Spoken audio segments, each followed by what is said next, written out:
cho tôi có chim mới rồi đi hả? Bắt con đúng không? Tầm hả? Thôi tới bùa xa tới bùa xa mà giờ tôi là mà sẽ chơi bùa đấy ít bùa bê đây một tầm bài không? Chưa lông rồi nhá. Chưa hết rồi. Mấy tuổi rồi? Rồi mà một sau đấy tụi mê mình gì? Có cái xếp bên đây dân đây chết đúng rồi.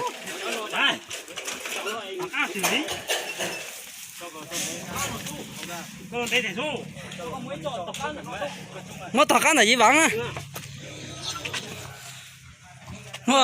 Nó phá giờ nó toàn tìm búa, để chuẩn để tự điêu. Nó để tú xa cho nó, để chuẩn để tú xa.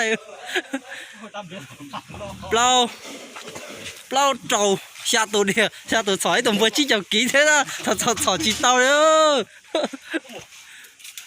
Ô, này khi nào cắt tao trong quán bù kho, sai. Này khi nào cắt tao trong quán bù kho. Đây là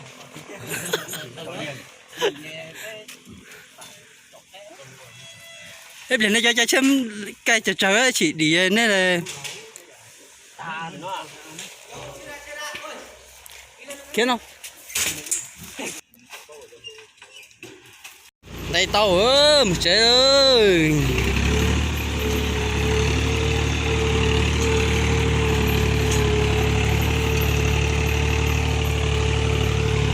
đây buồn nó bé cháu ơi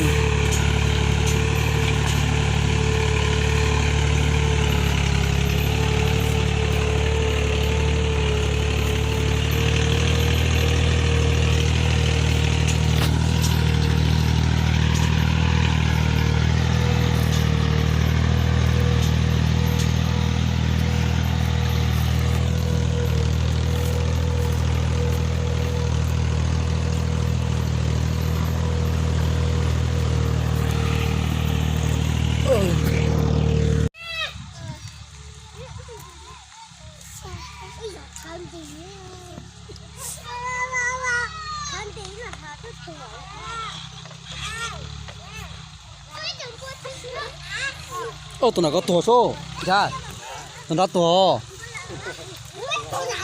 tụi nó cá tua số à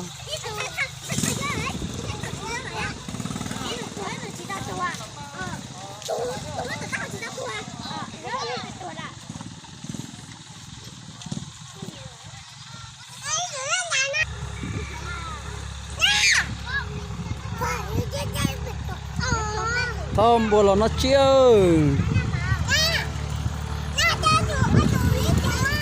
ok số nó một cái chân tóc về mày tôi cho một cái chân tóc về